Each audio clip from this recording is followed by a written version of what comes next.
আমাদের মানসিকতার খুব বেশি পরিবর্তন হয় না। বাংলাদেশে শিক্ষা ব্যবস্থা তথা সামাজিক ব্যবস্থায় মূল্যবোধের একটা চরম অবক্ষয় হচ্ছে।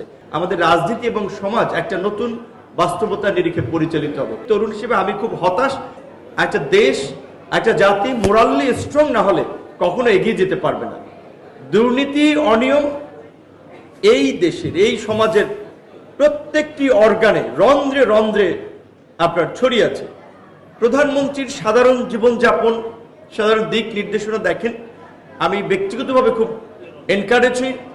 একটা অনুষ্ঠানে দেখলাম এরকম একটা অনুষ্ঠানে কথা বলছেন, কোনো কারণে টিস্যু দিয়ে বোধহয় তিনি হয়তো ধরেন তার মুখের বা নাকের ধারে নিয়েছেন, টিস্যুটা সামনে ফেলা নাই, দেখলাম পকেটে নিয়েছেন।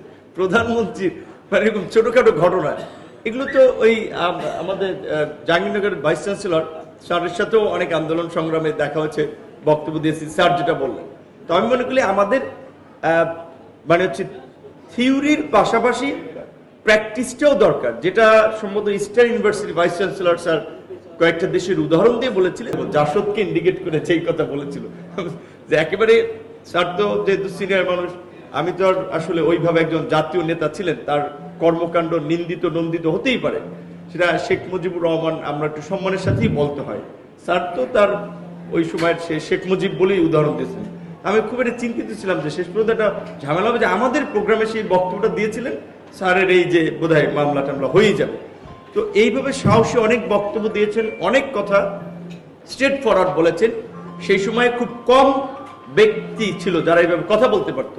টু বি অনেস্ট, আমি আসিফ নজরুল এবং লতিফ মাসুম স্যারকে, আমি বিএনপির অনেক নেতৃবৃন্দকে বলেছিলাম যে আপনাদের তো অনেক প্রফেশনাল যারা পেশাজীবী ছিল, আপনাদের সময় বেনিফিট নিয়েছে, কই তারা? সিভিল সোসাইটি তো ওই ইমাজউদ্দিন স্যার থাকতে একটু কথাবার্তা বলতো, সেমিনার টেমিনার করতো, এত দুর্নীতি, এত বিভিন্ন বিষয় নিয়ে আলাপ আলোচনা হচ্ছে, এই বিষয়গুলো তো সিভিল সোসাইটি পেশাজীবীদের পক্ষ থেকে একটা প্রতিবাদ হওয়া দরকার। তো যাই হোক, সে সময় খুব কম মানুষ, নানান কারণে অনেকে দাওয়াত দিল, অনেকে আসতো না।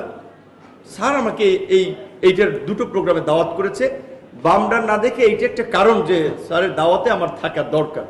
আর আজকে আপনাদের আবার যেই বিষয়টা আলোচনা ছিল, যে সবার আগে বাংলাদেশ দর্শনকে সামনে রেখে নৈতিক শিক্ষার কথা, বিশেষ করে নৈতিক শিক্ষাকে ছড়িয়ে দেওয়ার কথা। এটা ঠিক যে বাংলাদেশে শিক্ষা ব্যবস্থা তথা সামাজিক ব্যবস্থায় মূল্যবোধের একটা চরম অবক্ষয় হচ্ছে, এবং আমরা খুব আশাবাদী হয়েছিলাম যে জুলাই গণ অভ্যুত্থান পরবর্তী আমাদের রাজনীতি এবং সমাজ একটা নতুন বাস্তবতার নিরিখে পরিচালিত হবে।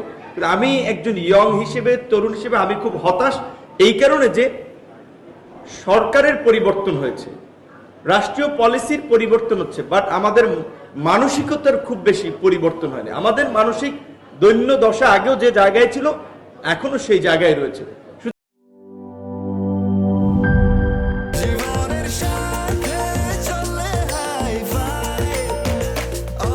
স্বাস্থ্যকর অল টাইম, সব সময় অল টাইম হেলদি লাইফ।